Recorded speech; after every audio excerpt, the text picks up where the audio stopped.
So thanks for joining us today, everyone. We are here just to do a little quick tech talk on the recent hacks that happened on MGM and Caesars and exactly how they got in and what that means for your business and how we can help protect y'all from getting hacked the same way that they did. So with that, I'll throw it over to Henry. Awesome. Very good. Thank you so much, Stephanie. Very important subject that we're talking about.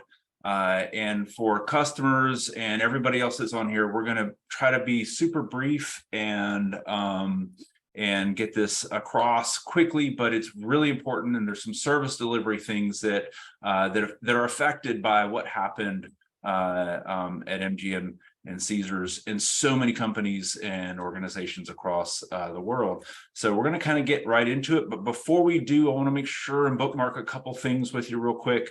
There is some important information that we've got to make sure and get in your hands at our website. You can ask us afterwards. We can send it direct to you directly, though, if you'd like. But at turnkeysaw.com/resources, we always talk about there's white papers and webinars and infographics, but there's one specific up there that I really want to make sure and get in your hands. If you go to turnkeysaw.com/resources, there is one of the top white papers up there is called Your Biggest Cybersecurity Risk. It goes into a little bit more detail about the subject that we're talking about, sees it from a couple different angles. And I want to make sure that you get an opportunity to download that, share it with your coworkers, review it, ask your questions with us afterwards.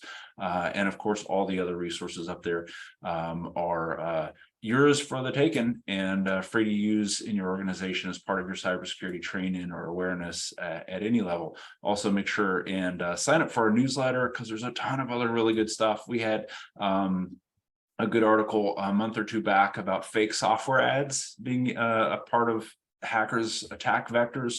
And that was a really powerful article because there were so many of those advertisements that we see even today that are coming through. So make sure and make use of that and take advantage. Now, to the meat of the subject, what we want to talk about today is the recent cyber attacks that happened at MGM and Caesars casinos in Las Vegas. Those are huge organizations, and we would all think that they have just $1 billion IT security budget and that they're doing things right. We won't talk about that in great detail, but in short, what happened just like 10, 11, 12 days ago is that hackers, this is what happened leading up to, is that hackers and these cyber attackers did a ton of research about the employees at the casino, and they found out information from LinkedIn and from Facebook and from all over the places on the internet,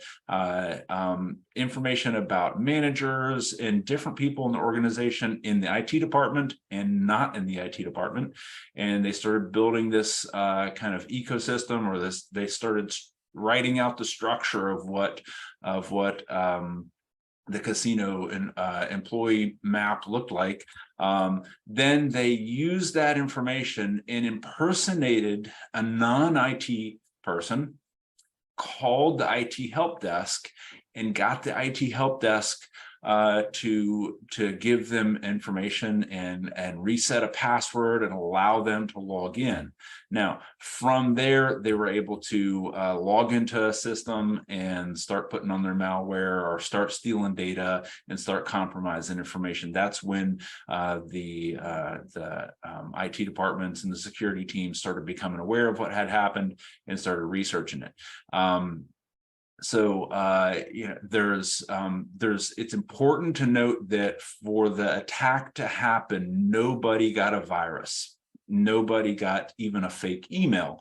It was 100% carried out by a little investigative work by these attackers and them calling and basically tricking the help desk. So what's been the fallout thus far? And profess to know everything about it, but we've done a lot of research and keep up to date with this sort of thing here at Turnkey Solutions.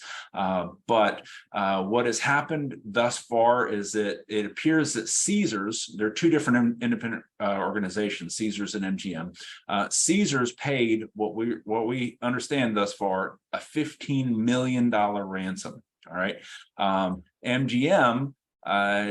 It appears did not pay the ransom, but they lost daily revenue of like 10 to 20%.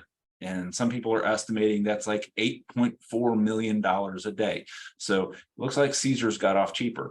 But also MGM lost market capitalization of like $2 billion. They got really affected by that in terms of like their overall value as an organization. Both of these companies have lost a ton of information on all of their customers. Like if you're in their loyalty program, the hackers now have a ton of information about your, your personal information, your address, your social security number, your credit cards, all that kind of fun stuff.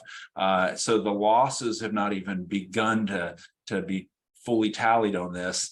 Other things that we've started seeing pop up in the news is that the insurance companies that work with these kind of organizations have started already posting articles about how they're going to scrutinize them a little closer. There has been some federal organizations and the gaming commissions who have already asked for meetings to investigate why the board let this happen. They're not asking to meet with the IT department. They're asking to talk to the board, and they're asking to really scrutinize who the board members are, what their skill sets were, why they didn't pay more attention to cybersecurity defense, all that kind of thing. Now, how this happened is obviously we talked about it. They did a little research and they did the phone call, but it's a old school trick called social engineering. All right, it is one of the world's oldest scams. It's been carried out for in the IT world for 30, 40, 50 years, as long as we've had computers, or even before that, just in the telephone system network. People have been making some pretty disastrous attacks using basically what we call social engineering. Now, it's important for you to understand and for your organization to understand what is social engineering. Social engineering is sometimes, and how it plays into your environment, sometimes it's part of a bigger attack, but it's often, as in this case, really all the hackers needed to get the majority of their attack done, or sometimes all of their attack done. So sometimes it's part of, like, they might deploy a virus to the right person when they find out who the right person is on that phone call or whatever, but sometimes they don't need to. There's a whole lot of different ways that social engineering is technically carried out. And there's a lot of attack types that fall under this category of social engineering. Phishing, or executive phishing, or spear phishing. Business email compromise is another one, where somebody gets your email and it gets into your email account, or something that looks a lot like it, and emails all of your company and says, hey, and we're changing your payroll or something like that. Vishing and smishing are fun ones. Vishing is voice call phishing, and smishing is where we're using text messaging or SMS. Sorry, the technology industry comes up with these crazy terms. These aren't my words, but that's what they're often called. So be aware of those terms. You'll hear those come up a lot over the next few years. And a really important change that has happened at the larger level of these attacks is that now in 2023, now we're seeing that they're being carried out by artificial intelligence. Like the AI is able to use your voice that they got from a call, or that they got from your Facebook profile where you posted a video where you're playing with your grandkids or whatever. So the artificial intelligence is able to build this huge profile of what you sound like, and what you would normally say, and impersonate your voice beautifully. All right. It's called deep fake. That's the fun terminology, where we're building digital versions of things that we can't really differentiate from the actual physical versions. And They're also, when it's a human that's involved in it, they're native English speakers that are part of these groups. The FBI is starting to release some information, and some of the forensics groups that are tracking what happened in Caesars and MGM are saying that these were they're probably Russian backed or Russian based organizations that did it, but they were native English speakers, some of them as young as 19. Wrap your head around that, that made these calls to these organizations. And there were several other casinos and organizations that this particular group has hit. So we're starting to build a little bit of a profile on that group. So it's carried out not just by people who can't speak English really well, which is something that we kind of think of, the fake emails or whatever are poorly written. They're easy to spot because they use bad grammar, and that's not the case anymore. So beware of that. Now, a couple things that are really critical for you to understand about how social engineering works.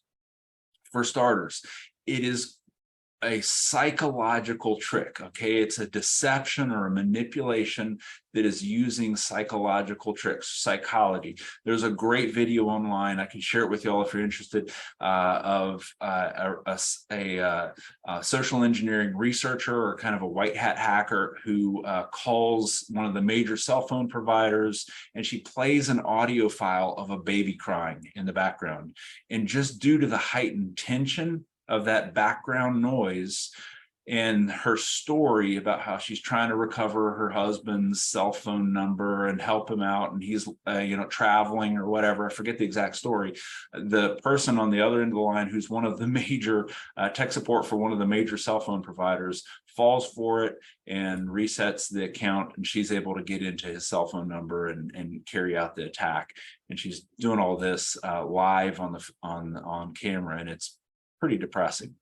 So it's using psychology and heightened stress. It exploits human nature. It's always going to be something where they're saying, hey, look, I really need your help, or this is really important. And they're going to lean on your natural human tendencies to help somebody or to help yourself. The goal is always ultimately to gain access to private information, like how you'll do something there at work, or they're trying to gain access to something, or ultimately to gain access to assets. So things that are of value to your organization, or maybe they just need your organization as an asset to get to one of your customers or to one of your key vendors. So keep that in mind, that sometimes we, as the intermediate target, are just the stopping point for the hackers to continue their attack to somebody bigger. So, and one thing that I'll final point out here, we talk about this always with how to spot a fake email or a phishing email, is that these attacks, these social engineering attacks, almost always work by creating a sense of fear or urgency, or by creating a sense of trust, like, hey, I'm your friend, I really need to, I need your help with this, or here's what's going on in my life, and yeah, I really relate to you, and they're building this sense of trust in the conversation, or a real sense of urgency, or like, if you don't do this right now, something bad is going to happen. Now, how that trickles up to what the federal government here in the United States is seeing, and kind of basic statistics, is that the FBI's Internet Crime Complaint Center, they track these complaints that people put in, or if you get victimized by one of these things and you call the police, all that data kind of trickles up to the FBI. They mark social engineering as one of the most effective attacks in recent years. There is a massive wave of this going on, folks. It's not just aimed at the big companies like IBM or the casinos. It's happening on very small companies, and it's happening on individuals. Sadly, we know of a ton of cases here at our company where customers and prospects have come to us, and they either completely fell for it and lost access to their things or their assets or whatever, or they almost fell for it. I can tell you from personal experience and from talking to our customers, this is not just targeted at large companies. Yeah, it is targeted at you. So just kind of give you an idea of where we see this right now. There's an article in Forbes from just a few days ago that it is at this point appears to be that social engineering and phishing and voice phishing and SMS phishing, all these things are the tool of choice. It is the most effective way. They don't need to steal what they can get you to give them. Just willingly. If they can convince you on the phone or by email to just give them remote access, they don't have to, brute force your firewall. They don't have to penetrate holes in your security. They just got you to give them what they ultimately wanted. So of course, it's the most preferred method for the hackers. Here in Louisiana, there are tons of stories where this is happening that actually bubble up to the news. I could give you a bunch of private ones that have happened to individuals and customers and people I know where they got those calls or the fake emails or whatever. And certainly we all get them probably every minute of every day. We're getting the fake emails. But in Livingston Parish, Denham Springs, kind of southeast Louisiana, one of the ones that is kind of funny, but terrifying because they wouldn't be doing it if it doesn't work. The news websites had to start putting out an alert, and the parish sheriff had to put out an alert that he's not calling you, asking you to give him Bitcoin to suspend a bench warrant. So people were falling for this, and they probably still are. That somebody, some bad actor out there is calling and texting or emailing people and saying, "Hey, I'm Sheriff Ard, and if you'll send me some Bitcoin or this specific amount of Bitcoin, I won't send out a deputy to bring you in." So this stuff works, and because it works, it is becoming more and more popular, and it will continue to be with us. There is 3 or 4 things that I got to wrap up. Like, how do we deal with this? What's the solution? Step 0, so foundational that we have to make it step 0, is that you have to realize and acknowledge that this is a real threat. It is a huge threat. Artificial intelligence, deep fake, and just the massive amount of information that hackers have about you on the dark web makes this the preferred method for the hackers to attack. And second on this point is that there is 0 technology that I can put in place. There's no software, there's no firewall, there's no antivirus program that your IT department or that Turnkey Solutions can put out there to block all of this. And the only way to solve this is by putting in training, policies, procedures, and testing your employees. Raising the education level and the planning level for your team is the only way that we can solve this. So a couple things that we're going to recommend you do. First off, write the policy, put it on paper, send it around to your team, and involve your IT department. If that's us, involve us, please, on how you're going to ask for assets, access, and information. For example, how are you going to ask for a password to be reset? How are you going to ask for somebody to have permissions granted or taken away? That needs to be something that's thought out and written down ahead of time. How are you going to also write out in the policy, how will you authorize changes to those things? So not only how are you going to ask for it, but if somebody calls you and says, "Hey, so-and-so asked for a change in their password," or so-and-so needed access to the accounting folder, is that okay? How are you going to say yes or no? Are you going to do it on the phone? Are you going to tell your IT department that they can accept a text message from you? Are you going to tell your banker that they can call you and get information on the phone? All these things we got to think through, like how could the hacker inject themselves in the middle and take advantage of it? And so what are the steps you could put into place to make sure that only the right people authorize this, and that you only give out this information to the right people. Train your team. Step 2, train your team. Talk about this early and often. Include the whole team. Again, please, that means your legal, your accounting, your bankers, your IT department. If I'm your IT department, again, it is really important that you get with our company and your account manager and explain to us what your desired policy and process is for this. Share your written policy out.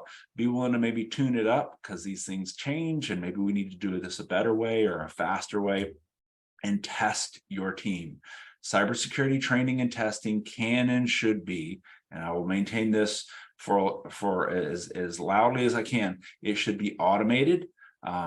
It should be reviewed by management. You need to know the data. How is my team doing this? How is my team responding to these fake tests, and how are they responding to the training? How well are they doing? What are my weak points? Because if we can identify the 5-10 people in your company, or the 300 or 400 people in your company that are maybe not so savvy, then we can go train them a little bit more and put some more safeguards around them. So kind of backing up just real quick, that's the high level of what this is. It is really important that you understand that this is one of your biggest cybersecurity risks. There is no firewall. There is no antivirus that can fix this. Turnkey solutions, if we are blessed to be your IT department, I cannot fix this for you. I can work with you, and we will definitely implement your process, or we have a process for how we're going to do passwords and resets, and it mirrors the best advice here, but we cannot solve the problem of your team maybe not knowing the right way to handle these things internally in your environment, shy of cybersecurity awareness training and testing and helping you with that. I can definitely help you with that, but the firewall and the antivirus is not going to do that for you. So it's really important. Please grab this resource that we've got up on the white paper section of our website. And wrapping up, what to do: write that policy, train, retrain, test, maybe retrain again your team, put in a policy and a process for doing training as well, and ask us for any more questions.